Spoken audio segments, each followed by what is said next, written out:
It's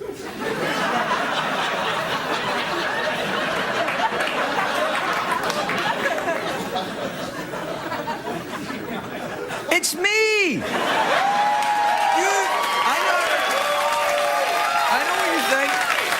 I know what you're thinking. Who's that guy with the strangely matte forehead? It's me. Right before we started, Trent, who's stand-in makeup because Michelle is ill, don't ask. Anyway, Trent came out and he put some powder on my forehead because apparently my head was shiny. I said, of course my head is shiny. I was born in Europe.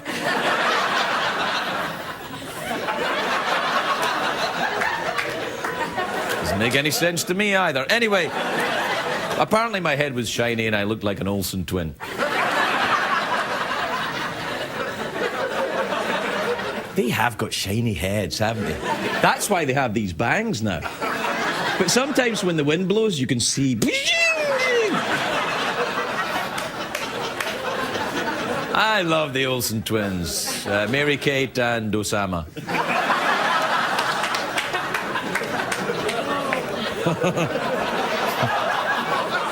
I know. It's my shiny forehead. I can't concentrate.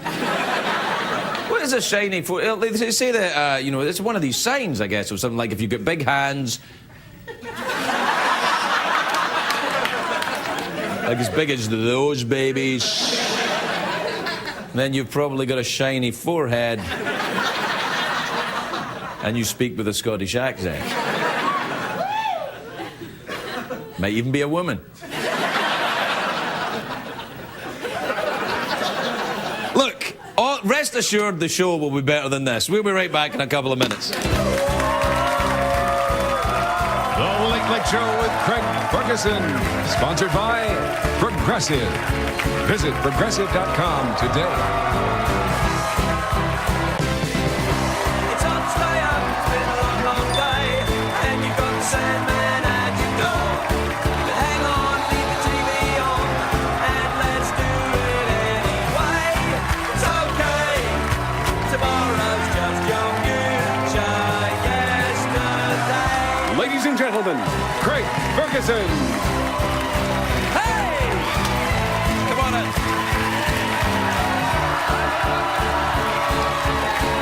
Welcome to Los Angeles, California. Welcome to the Late Late Show. I am your host, TV Craig Ferguson. Thank you. All right, thank you. Please. Thank you. All right. Thank you very much. And... Okay, thank you. That's it. Now, save some for the weekend.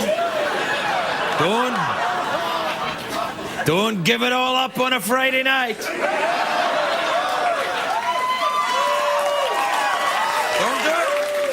Don't do it. Don't give it all away too young. That's what I did. And now all I have is my regrets and my memories. And a few genuine callers. I don't know what the hell I'm talking about either. It's a great day for America, everybody. It's Friday, of course. Hooray! Yeah. And of course, this was the inauguration week in Washington. It was huge. There was a huge, the big giant thing, and the inauguration, all the stuff. They've been hauling rubbish out all day. They've been hauling, they've 130 tons of garbage hauled out of Washington, and that's not including the previous administration. They're, hold it all away.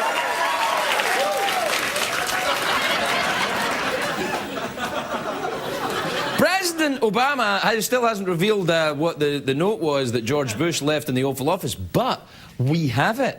Aha! We have it. Let's have a look at it. Let's see the note. Dear Brock, after Clinton's porn, bite me. No. Oh, there you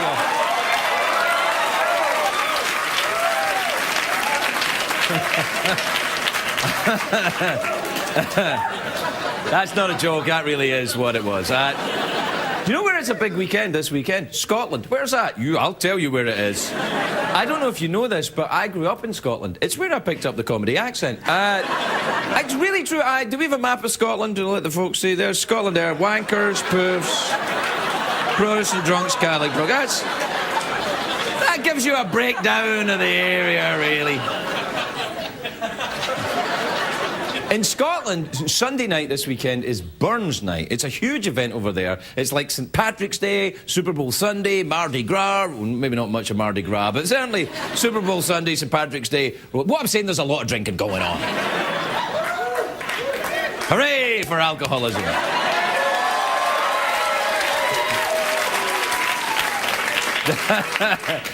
You sick bastards. Anyway, Burns Night is a celebration of the poet Robert Burns, who's considered Scotland's favourite son. Most people think it's me, but it's not. It's actually...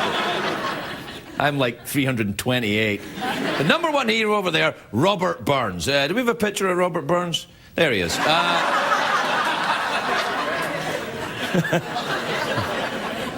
Excellent. Anyway, this Sunday, Scotland celebrates Robert Burns' 250th birthday. And he's a national icon, and no wonder, because during his lifetime, he was an out-of-control drunk with a string of illegitimate children. I know, he was a rock star of his day. One of his poems was called, and I am not making this up, this is absolutely true, you can check. He has a poem which was called 9 Inch Will Please a Lady. You know? Might surprise a lady as well. I don't remember how the poem goes. I think the first line was something about Nantucket, but which is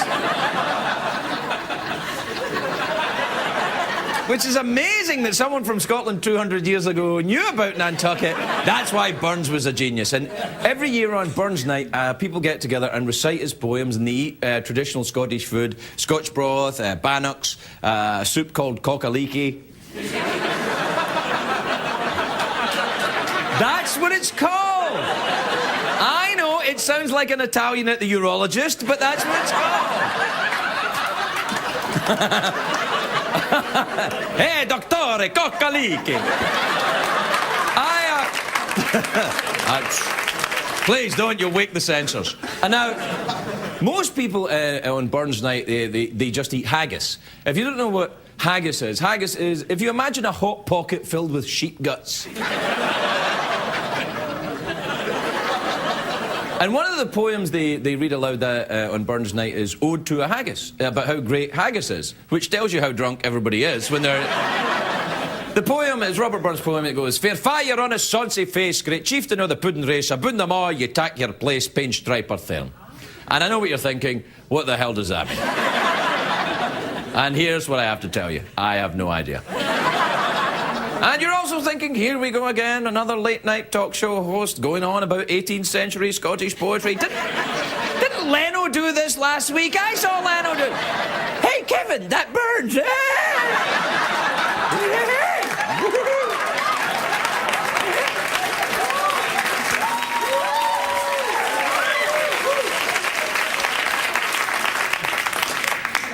What Robert Burns understood, which all men should understand, poetry is a great way to get a woman into bed.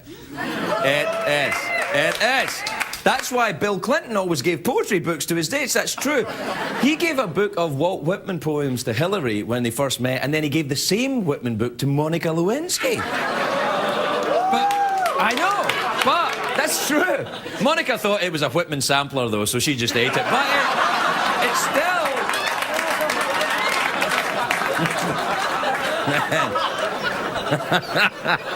I know it's wrong, but what can you do? Anyway, a lot of guys hand out poetry books to get laid. You see all that, they do it. I recommend The Prophet by Khalil Gibran, by the way. I used Khalil Gibran's The Prophet. Bill Clinton used Walt Whitman. Michael Jackson weirdly uses Dr. Seuss.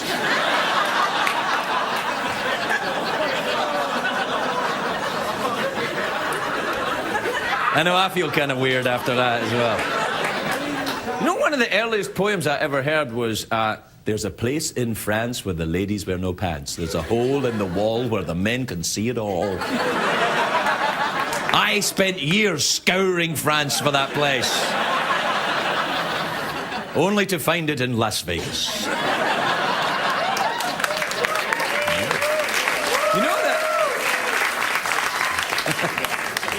You know who the best poets are now today, of course? Rappers. They are. It took me quite a while to warm up to rap music, I've got to admit, but I'm a middle-aged white guy. But I really, you know, it's not really what kind of rap can we write to appeal to the middle-aged white rap audience. But now I love it, which I'm sure is a great relief to the hip-hop community. You're welcome, all my bros and hoes. But they...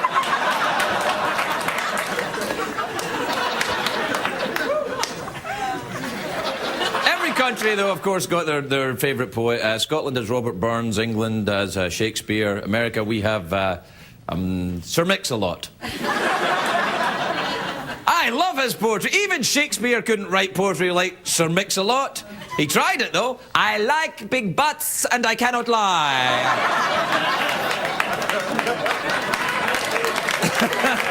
All right, we will take a break and we'll be right back.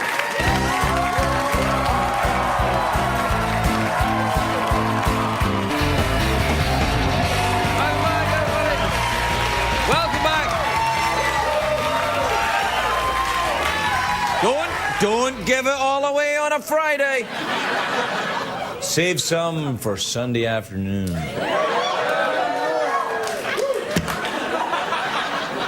You just wooed Sunday afternoon. Doesn't make any sense at all. Woo, Sunday afternoon, yeah! Time to rock. This is the show tonight. We're celebrating poetry. You know, there's one thing that gives poetry a bad name, and that's bad poetry. Because a lot of people think they can write poetry, and they can't. A lot of people. I'm talking to you, lonely teenagers, and people just out of rehab. I know. I've been through it. If you feel like writing poetry when you're newly sober, don't. Don't. But I want to write about no. But no.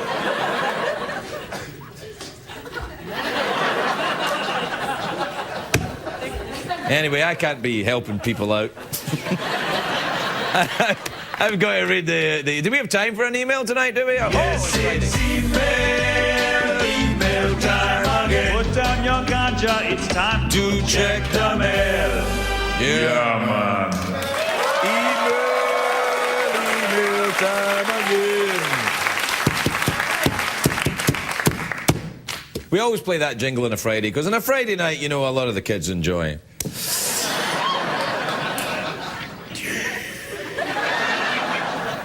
This is from Danita in Chicago. Danita says,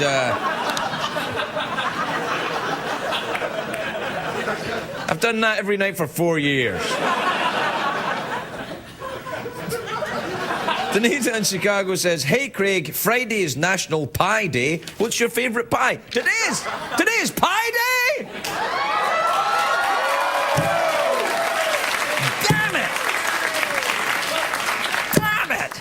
And I've been rabbiting on about poetry. I could have been talking about pies.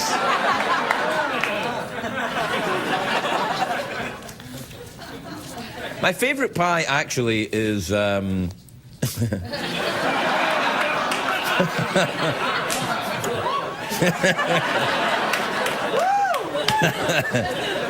If you're offended, it's only because you've got a dirty mind. This is from John in Bristol in Rhode Island. John says, are you doing anything special for the 250th anniversary of the birth of Robbie Burns? Nah. This is from Leslie in Jonesboro in Arkansas, or Arkansas if you're illiterate.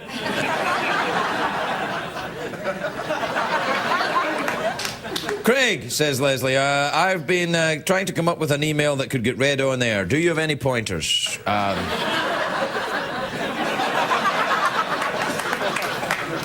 Nope.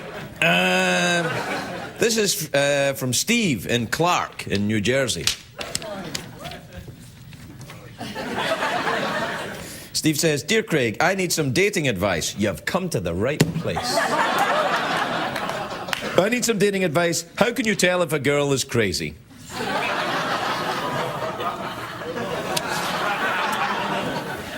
Well, Let me put this diplomatically.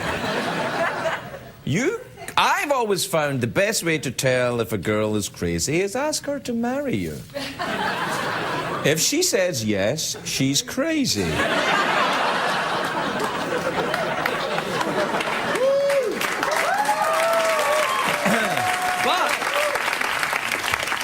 But by that time, it's too late. I don't even know why I'm saying that.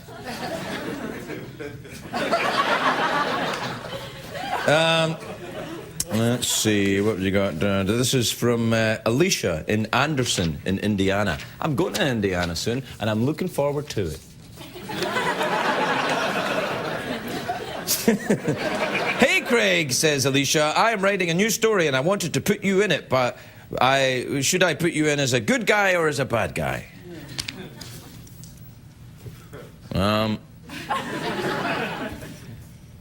Bad guy. You know why? Because bad guys are more interesting, aren't they, bad guys? I think bad guys are more interesting. Yeah. Oh, yeah. That's right. Yeah, we got an audience of bad guys here tonight, I tell you. You can tell they're bad guys. They wooed Sunday afternoon. I tell you, I nearly had to leave. I was like, I'm scared. People here enjoy the weekend so much. They're so bad. They can't be tamed.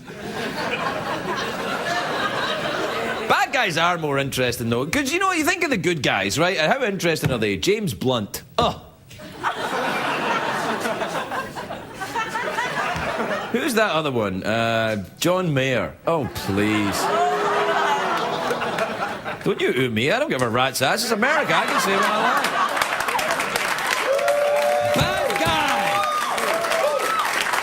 guy. You know who's the Lemmy from Motorhead? That's who I want to be.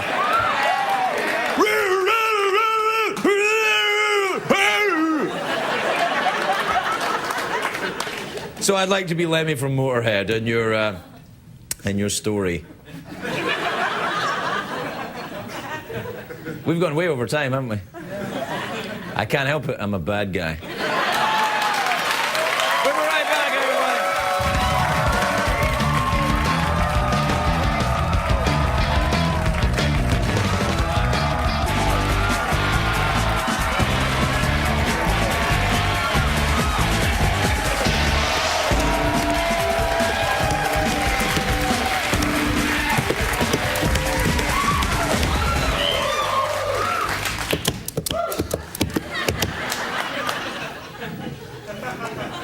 Craig, I hear you ask, why are you galloping across your desk like some sort of gay pony? I'll tell you why.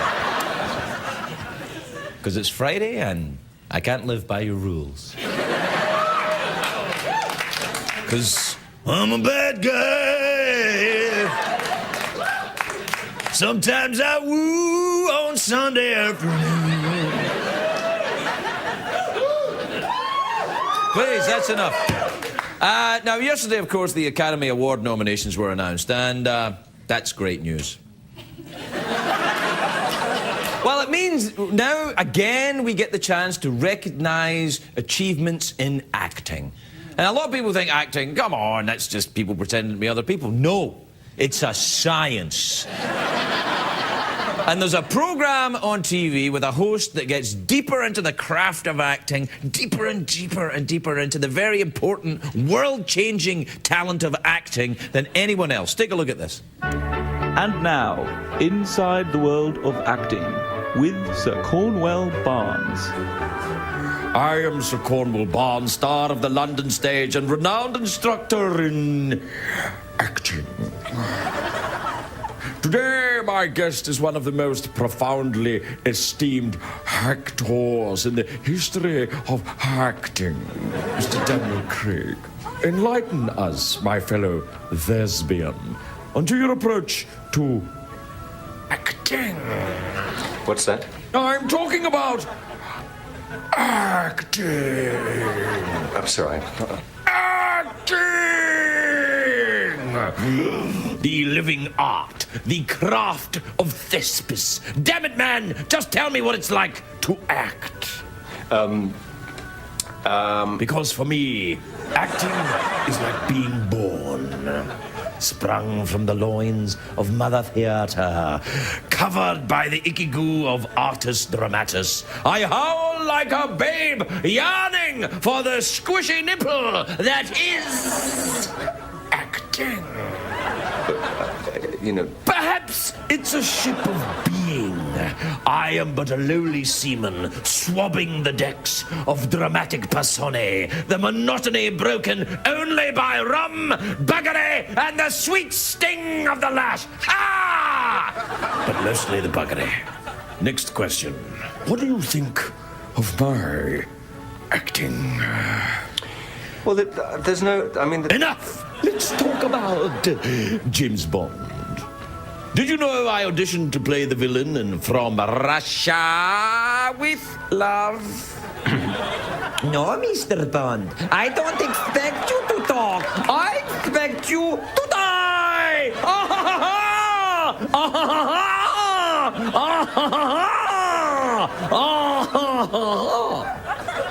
Fine. Be that way. That went quite well, I think. And that was Inside the World of Acting with Sir Cornwell Barnes. Inside the world of acting. We'll take a break. We'll be right back, everybody.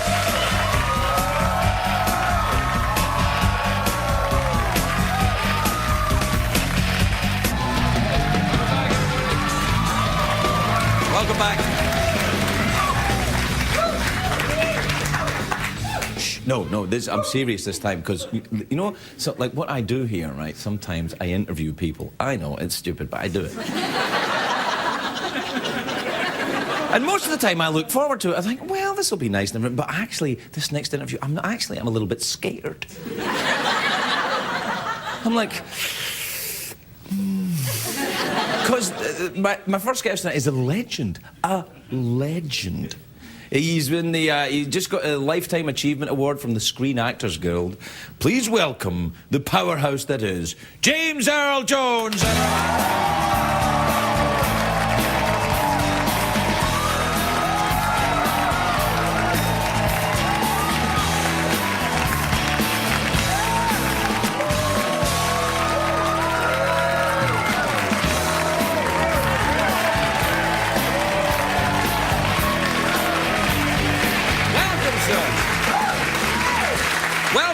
Welcome, James. Very nice to meet you, sir. Knock it off. Don't woo James Earl Jones, you disrespectful bastard. Were you whispering? No, I didn't say a thing. I whispered a little bit. I'm a little intimidated by you. That's a new style of acting, though, isn't it? Whispering. Whisper acting, yeah, I'll discuss that later, maybe. Well, you can discuss it now. Okay. Do you like the whisper acting? No. Why? No, I don't understand it. Well, you can't hear it. Language is words, and words is voice, and I think, like Shakespeare was intended to be voice, you know? Yeah. Not rasp. Whisper is rasp. What about some of these French actors don't talk at all? They just wear a stripy T-shirt and pretend things are happening. Oh, that's also another art, isn't it? Yeah, yes, the mime. Did you ever do mime when you were training? No. I'm not that graceful. I don't know. You're a very, very elegant man. I think you'd be good at it. No. It requires a lot of relationship with the space and the air, you know. Yeah, when you put it like that, I realize what a fool I am for even suggesting. Do you find people are intimidated by you quite a lot? You're quite intimidating. I mean, you're Simba's dad. You know what I mean? And the line. I mean, people are quite intimidated. Very regal man. There's nothing I do. Well, but you have a very kingly presence, is what I'm saying. Oh, that's good. Yeah, it is. I should use that, perhaps. Well, you do all the time, don't you? I mean, you play. Oh, you're always playing very powerful men, aren't you? No, you know, everyone who has a bass voice, I think.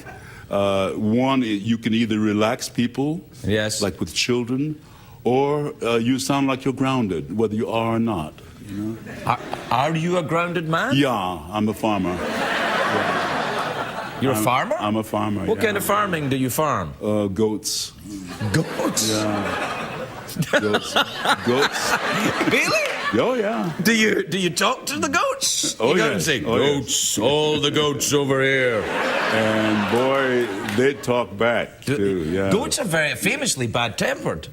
The what? Bad-tempered goats. They're, Oh, it depends. The males tend to be a bit aggressive, you know. Yeah. But otherwise. Lady goats not so bad-tempered? No, not All right. not Well, so that's much. good news. Yeah, eh? yeah.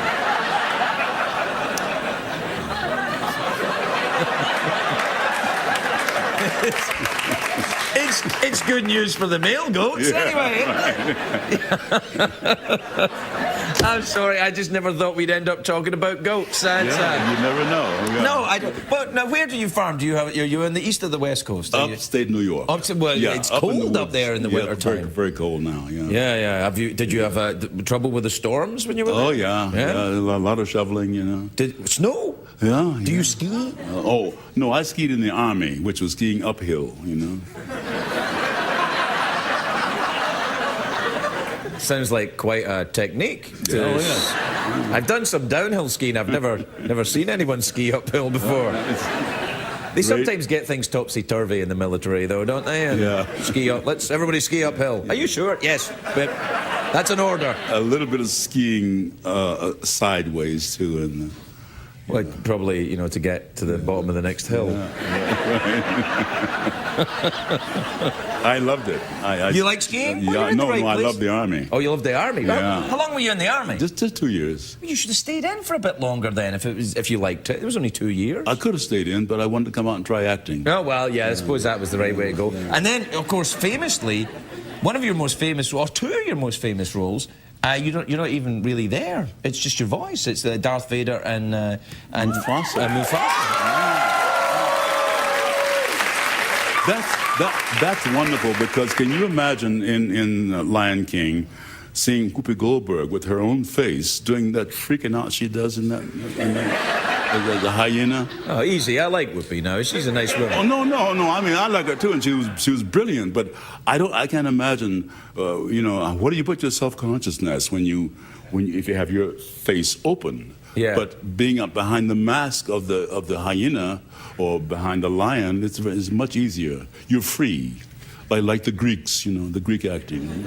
With the masks, of course. Yeah. Did you ever do any mask acting? No. Just animations, I think you want to try some mask acting near goats.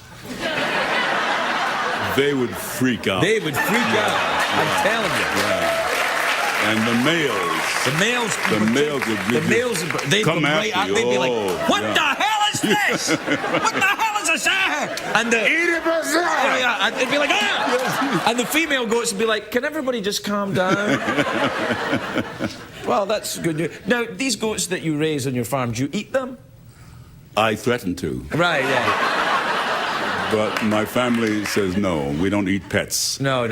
How many do you have? How many goats do you have? Oh, only half a dozen right now. Well, that's not much of a farm, James, if you don't No. mind me saying so. And what I raise is rocks and trees. Oh, it's just land. You like to walk around the land? Yeah. Just saying, this is all mine, I own all of this. Yeah. All you goats over there, you belong to me. Yes. You had is James Bond here? James Bond, Daniel Craig. Yeah. No, he's not been here. I have to say, I prefer, he's good. I like him. He's good. Yeah. No, but did you push a red button on him? I pushed the red button. I don't have the red button anymore. I would never push a red button on you. I was expecting that. No. No, relax. Imagine you're a female goat. Everything's fine. Be as relaxed as a female goat. Yeah. But you were talking about acting. I was. Yeah, with Mr. Craig, with Craig. Yeah. And I think characters are born not only equal, but they're born pure. And it's like the Earth, when the Earth was first put into orbits, it was pure, then it went wobbly. I think all characters go a little wobbly too. Can I ask you a seemingly unrelated question? Do you smoke marijuana? That's one way to get wobbly. You can get wobbly, sir. Yeah. But no, that would be cheating. That would be cheating. You know? Listen, we have to take a break. Will you hang around and talk to us some more? Will you? I know you're not scheduled What to. are you You've got stuff to smoking? do. I'm just saying, if you've got a little time, I wouldn't mind carrying on talking to you. Do you mind? I have to show some commercials. Oh, yes. Oh, yes. And then we'll talk some more? Yes. All okay. right, but we'll go be crazy. right back with James Earl Jones.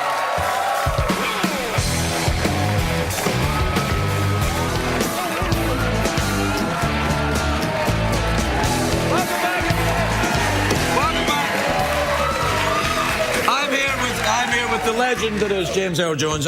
We were talking a bit about acting, and of course you're getting your Lifetime Achievement Award. How about that? Yeah, that's fantastic. Congratulations. Yeah. From SAG, and I like all the awards because I think the awards are just celebration about the fact that what we do is important, because it's called entertainment, and sometimes it's not taken seriously. Right. But I just mentioned Frank Langella. I mean, that's a great movie. Movie, isn't it? The Frost Nixon movie? I'm not promoting Frank. He's an old friend of mine. But yeah, you know. Well, okay, he's not that good then. Let's say that.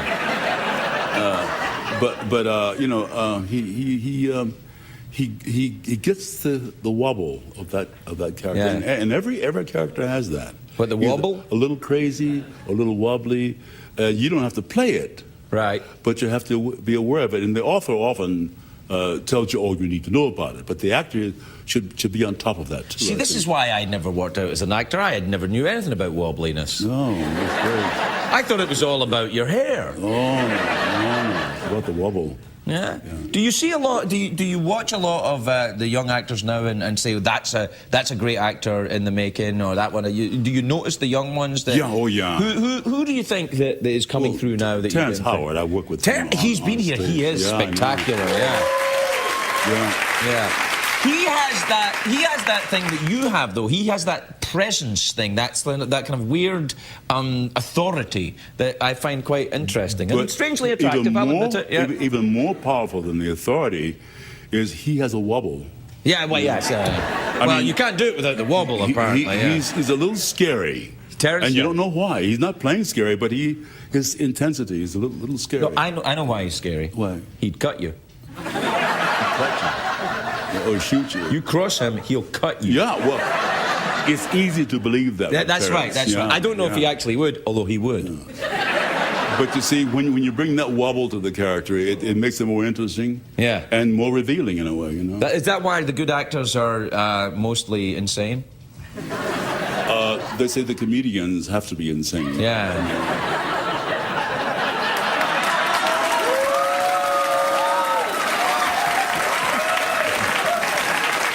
But, you know, I miss George Carlin a lot. Ah, Carlin was great. Were you a friend of Carlin? and thank God we have Chris Rock. Chris Rock is sensational. Yeah, the comedians, in a way, are more into the wobble thing than serious actors are. Well, I think they can't avoid the wobble. They reveal a whole lot, you know, without taking on a character. They just, you know, the whole. Do you, when you come out here for away from the goat farm, do you enjoy Hollywood? Do you enjoy the Hollywood parties and the razzmatazz here? I avoid it. Oh, you do?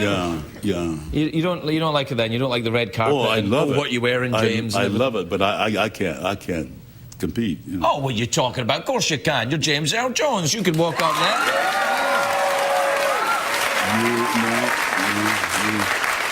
You give me some goats to walk among, and I'm okay. There are some goats out there. There are plenty of them. Now, did you go straight from the army then into the acting, or you did? Yeah. And what was it? Theatre work you did? Yeah, I went to New York and studied acting. And did you just have to walk around doing the auditions and trying out for as stuff? much as you can. Yeah. Really? Yeah. I always hated auditions. I always felt very nervous. But you did it, right? I did, yes, and didn't do very well. No one does. Hence this, you know. No one does. It's very humiliating. Yeah. No doctor gets rejected, no lawyer gets rejected more than once a day. Right. Actors get rejected several times a day. Yeah, no, and it's- that's part of it. You know? It's the thing I always thought about, you know, if my son ever wants to be an actor, you know, when he's a kid, I'm going to say, no, I love you, but no, because that's what you're going to hear most of your life as an actor. You know, they love you, but no. Yeah, There you go. yeah. So you might as well get used to it. But that's a good way to learn where to put your ego. Yes. If you can handle that, you can handle anything.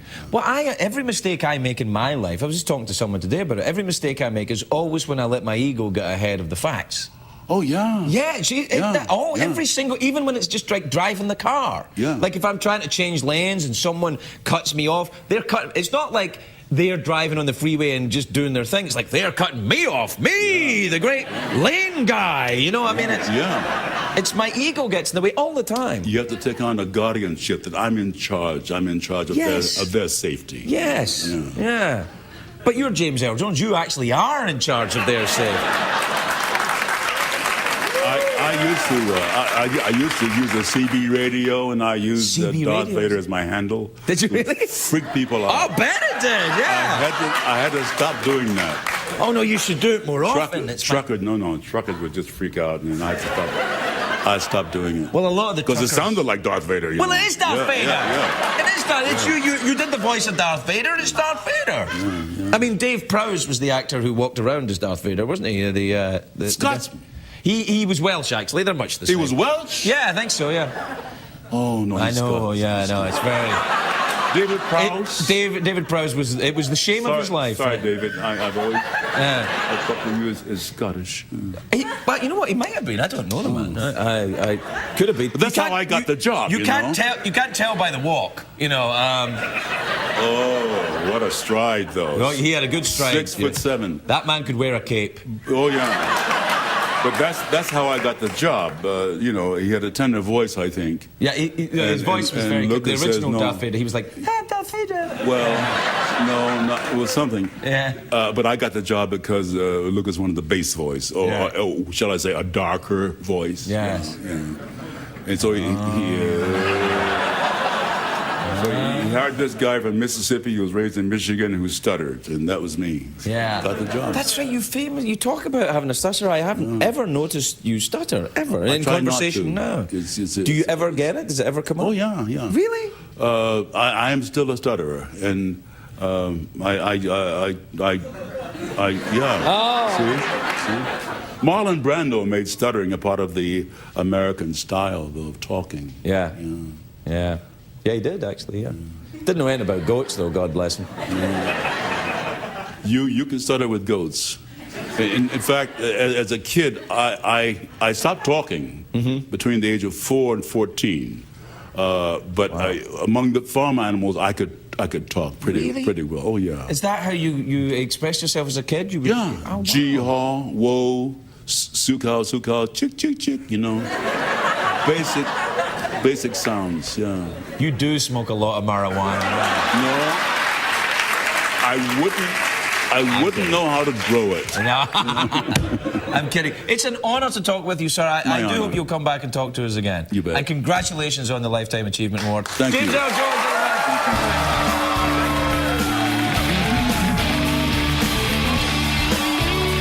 What did we learn on the show tonight?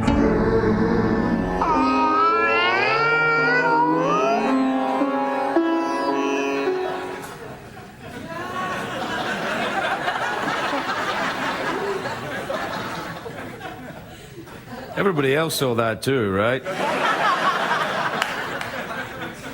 The first thing I'd like to say is my apologies to Rosemarie DeWitt. She, I have a feeling, will be back next Thursday, and we'll have her on the show then, because I talked too long to James Earl Jones, who has a love of goats, and I found it, I have to say, I just found that fascinating. What an interesting man he was. Wasn't he an interesting man? I know. Very kingly, you know, sort of like a king. I mean, if I was going to cast him in something, I'd cast him maybe as a king. I know we've run out of time, and we have. I'm not meant to talk anymore, and yet...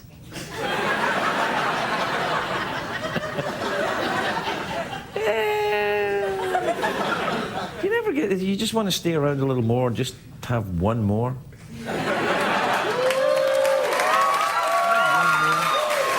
Forget it. I'll see you Monday. Good night, everybody.